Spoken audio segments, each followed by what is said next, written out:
Hello and welcome. You're watching This is Exclusive with me, Shavan Sen.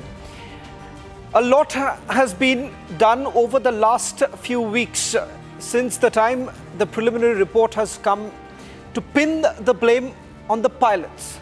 The very pilots who are no longer here to defend themselves. But tonight on This is Exclusive, we make a sincere attempt to put across what the pilot community really has to say about the leaks that are essentially taking place and how exactly they're pinning the entire blame on the pilots and how it is absolutely wrong. And not just that, we're going to also take you through some of the details that we are picking up from our sources within the Ministry of Civil Aviation. All this and much more on this edition of This is Exclusive. But up first, let me take you through the headlines we are tracking at this hour. Wall Street.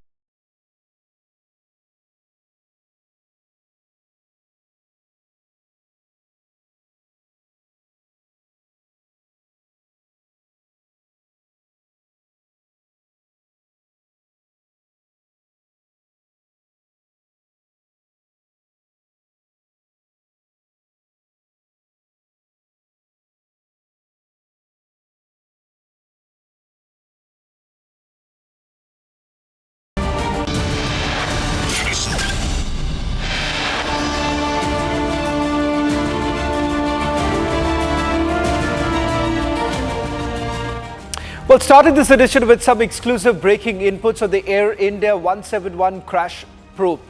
Sources say that the ongoing probe focus is on the uncommanded transition of the fuel control switch. The focus is on the technical snag highlighted by the pilot flying the same aircraft from Delhi to Ahmedabad on 12th of June. Sources say that troubleshooting of the malfunction was done before the flight actually took off from Gatwick. Multiple sensor failure is also being looked into. In fact, the technical log had specifically made a mention of this issue, which they say that the engineers on the ground had already troubleshooted to essentially see what really went wrong. And the fact of the matter is this, ladies and gentlemen, that the flight which had taken off from Delhi to Ahmedabad after landing in Ahmedabad had made a mention of the technical snag. On your screens right now, the details of what we are being told was a technical snag that was reported on the same flight a day before. So two technical snags that we are talking about. One which was reported on 11th of June and the second which is on the 12th of June between Delhi to Ahmedabad. And the moment after it landed in on the 12th, we are given to understand that this technical issue was highlighted. We'll try and go across to our reporter on the ground getting us the latest detail. But up first, let me go across to my colleague Krutat, who's joining us from the newsroom. Krutat, details basically emerging from the ongoing probe that essentially indicates, number one, the fact that there was a technical snag. The technical snag that was basically reported on 11th of June and then on the 12th of June when the flight landed in Ahmedabad. What exactly was the specific technical snag that was reported and what is it all about? Well, Shavan, the snag that was reported the day before the crash that took place was an electrical wiring error on the fuel switch, which is being allegedly investigated now. That is what the sources tell us. But the one that is more important that was flagged just hours before the flight took off, after the initial flight that it took from Delhi to Ahmedabad, was the stabilizer position transducer. Now, what's this stabilizer position transducer is essentially a sensor that controls the aircraft's pitch. Pitch is basically the angle at which it flies, so whether it is up or down, the movement of the nose, and transmits the data and electrical signals to the flight's control system to ensure the responses of the pilots and the inputs are accurate. And the officials, according to the sources that we have access, are saying that the malfunction was checked and the engineers did a troubleshooting just hours before this flight took off. Now, if the malfunction was critical in nature, sources tell us that this could trigger an incorrect response in the flight control system. So if this stabilizer position transducer was indeed having a critical issue, then this could have resulted in incorrect responses when the flight was taking off. And this could have led to an unintended, or what is also now called as uncommanded, fuel cutoffs. This would in fact debunk the entire theory of a pilot-backed fuel cutoff, which the Western media has been running wild since morning about. But sources tell us that a technical snag in the aircraft now is being seriously investigated, Shavan, in this investigation. Well, thank you very much, Krutat, for getting us the latest details. In fact, this is another aspect that is now being looked into, that is with regards to multiple sensor failures. Ladies and gentlemen, on 12th of June, Air India Flight 171 plummeted just seconds after it took off, claiming 241 lives in one of India's deadliest aviation tragedies. Now, a month later, Wall Street Journal report has ignited a firestorm by pointing fingers at the two seasoned pilots, alleging one deliberately cut the fuel supply. But with India's accident investigation still ongoing and preliminary findings ruling out foul play, is this a rush to judgment or a calculative narrative? Tonight, we dive into the controversy, exposing the clash between the Western media claims and Indian outreach. From the Federation of India Pilots' threat of legal action to questions about mechanical failures, we uncover the truth behind the blame game and ask, are those pilots being unfairly vilified?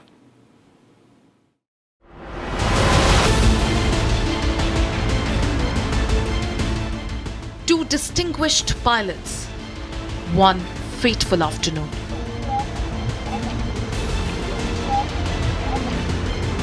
They flew the Air India 171 plane off the runway, never anticipating what was to happen in the next 30 seconds.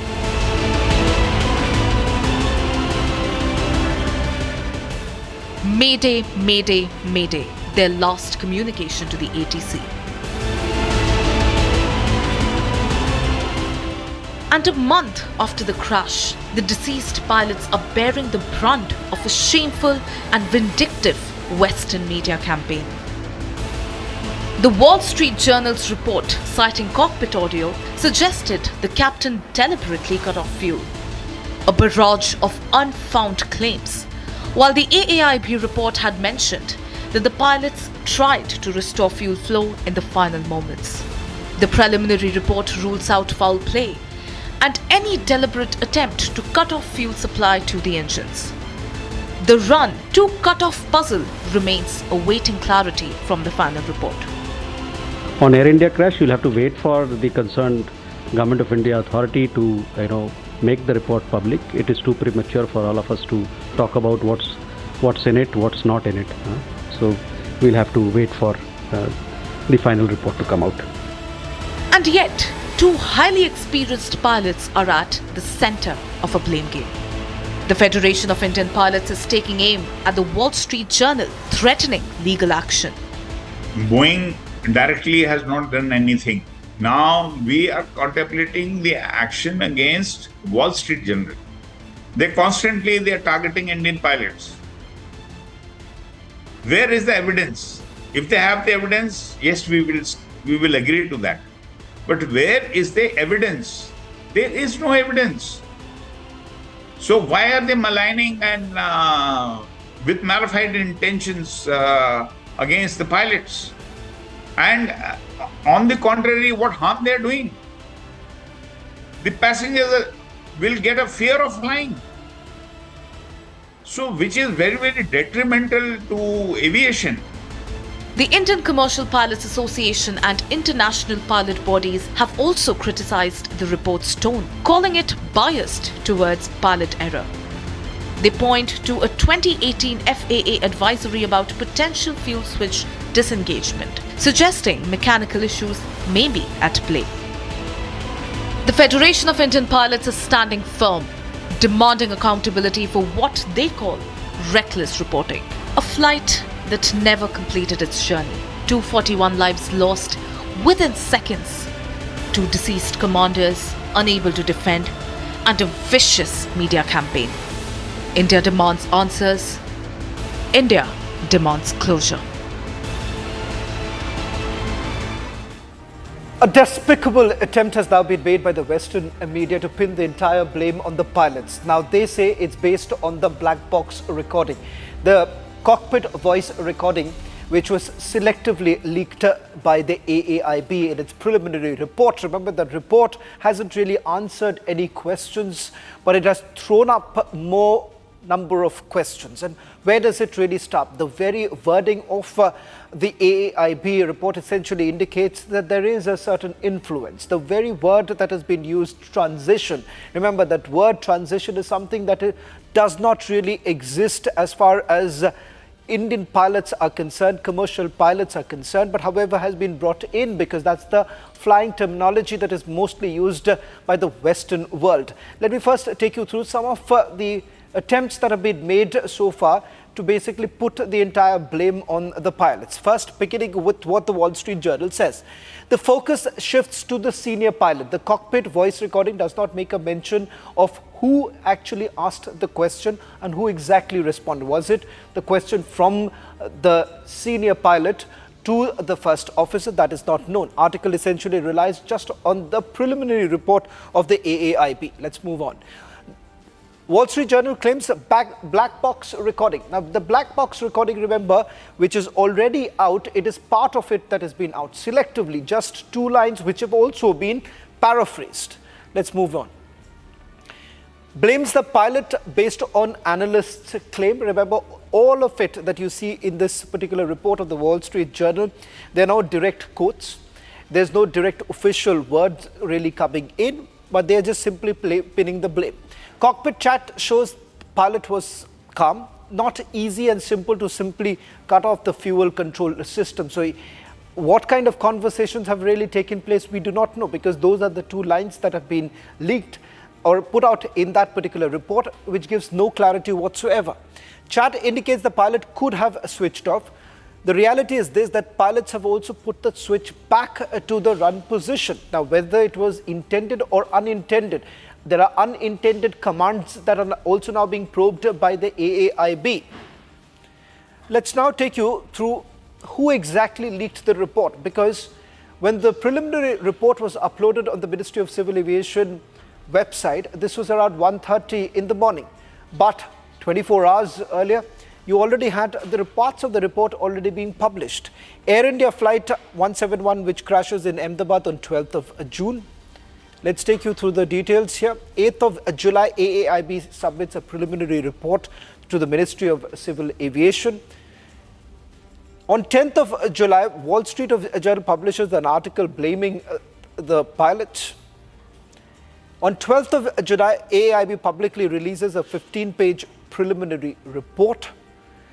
17th of July, the Wall Street Journal posts a second article directly alleging pilot action. Now, that is without much referencing, without much detailed work essentially being done by the reporter of the Wall Street Journal. Ladies and gentlemen, even before a full report has really come in fact, the AAIB has now said that the probe is ongoing. Ministry of Civil Aviation has also asked everyone to refrain from making any insinuations. Here at Republic TV, part of what we call a responsible journalism, we decided to reach out to those who haven't been spoken to. Course-mates, those who have worked very closely with Captain Sabharwal, those who exactly know how this experienced pilot essentially operated. We have spoken to him a short while back. This is what Captain Sabharwal's Coursemate had to tell us. Since the time the preliminary report has been out, multiple attempts have essentially been made to pin the blame on the pilots. Even before a final report is out, some Western media have already speculated that it could be because of a pilot error. Ladies and gentlemen, tonight on This Is Exclusive, for the first time ever, Coursemate of Captain Sabharwal, someone who has taken on Air India on multiple occasions. In fact, there have been multiple litigations that he has been fighting with Air India. Captain Kanani is joining us on this broadcast. Captain Kanani, thank you very much for speaking to Republic TV. This is for the first time that you've decided to finally break the silence. And I believe it is extremely important that the pilots speak in one voice. Today, the Pilot Association has taken on the Western media when they're making all attempts to protect the giants here, Boeing in particular. and the fact that even before a report is out, they're already pinning the blame on the pilots. I want to first begin by asking you, you've known Captain Sabharwal for a while. I want to know a little bit more about Captain Sabharwal and your association with him. Okay. So we were together in the same academy. We were trained together in the same batch way back in 1991. We were in the Indira Gandhi Rashtriya Academy, Fursatganj, Raebareli. That was specially open to recruit pilots into Indian Airlines and Air India at that point of time. And he came out as a very mature and a sober person amongst all the pilots that I have known. So he would probably, not, if they are trying to blame him, I would still not believe that Sumit Why would do so? something like When you this. say that there is when they're trying to blame the senior pilot, and today one of the report is categorically making a mention of the senior pilot here, because the cockpit voice recorder, which has been placed on record in the preliminary report, does not make a mention of who was speaking to whom, whether it was the senior pilot who was asking that question, who was responding, we do not know. But the Wall Street Journal, it appears, knows exactly what's really happening, because they are being fed with certain information. When you say that I refuse to believe that Captain Sabharwal was at fault, why do you say that? Okay, so basically, Wall Street Journal may have some extra data if they have got, but there is nothing of that sort mentioned in the report of the Accident Investigation Board. And it is not clear from that board, there is not enough data for them to blame it on the pilots, whoever the WSJ feels, or wherever the Western media feels that it's the pilot who has done it. Because one is that if I want to really, really put the aircraft down, then I am the commander. I can do it at my time when there is nobody sitting in the cockpit. And I can, the cockpit door, once it gets locked, I can have that aircraft to myself. I don't need to do it at a time when I'm taking off. And it's a very high workload period during takeoff. We are involved in monitoring the instruments and seeing how the aircraft is progressing. At that point of time, nobody would be interested in thinking of doing this, because the other person is constantly monitoring you or watching you, what you are doing, and you're always confirming each other's actions. So where is the question of these things doing? Although they had a comment that who did this, who switched off the fuel switches, but it is not possible for anybody to believe that those fuel switches are being switched off without the other person knowing. So it's a natural question. It came that, how did the switches go off? Who's done it? So I don't think so, and it's not humanly possible. From what I have seen on your channel, that it was both the switches were switched off within a fraction of a second. You Right. cannot switch off both the switches within a fraction of a second. You have to actually lift the switch and move it to close, and it's deliberately it has to be done. It takes time. These are spring-loaded switches which are put in certain slots. Now, if they have not moved back, then they're not even saying in the report that whether it's the switches that have actually fallen back or just the switches have remained in the same position, but the valves, their solenoid valves or their electrical circuit has got some wiring problem, because of which that is switched off the fuel control, fuel to the engine. They have not mentioned that. So AIB is not giving any supporting information in that sense. Right. Secondly, AIB is a part of MOCA, Ministry of Civil Aviation. It's another branch of MOCA, just like DGCA is. Both are controlled by Ministry of Civil Aviation. I feel this is a ploy of the government, Ministry of Civil Aviation, to not get these aircrafts grounded all over the world. If there was actually this thing, they are not giving enough data in the initial report. D- I want to And also, since you're making this point about the report and the fact that a question that we had raised before the Ministry of Civil Aviation as well as AAIB, if you remember page number 15, the last point that was made, which was almost like a clean chit that was given to Boeing as well as GE. And we raised this question then, that what was the need for doing this? If you are not very sure what really happened, then why is it that you would make this kind of a statement, giving almost a clean sheet, which means no recommendations have been made against the manufacturers? And somewhere down the line, that raises more questions about the role of the Ministry of Civil Aviation as well as the DGCA. I agree with you. Very true. Because they are trying to make it very clear that at this stage, we don't want to blame the Boeing or Air India. Otherwise, they would have to ground the aircrafts. It would result in a lot of loss. But Captain Kanani, some experts are saying that it is okay because this is a preliminary report. Since I do not have enough data, enough evidence, so I'm not making any any recommendation. In fact, we were being questioned as to why are we making a hullabaloo over this entire issue. Yeah, at the same time, if I am saying something that there is not enough data to blame the pilots, then why is the Western media blaming the pilots at this stage? Just because they have this line out there. And what if they find out tomorrow that they have enough data that this has happened because of the fault of the machinery or maybe certain maintenance procedures not followed?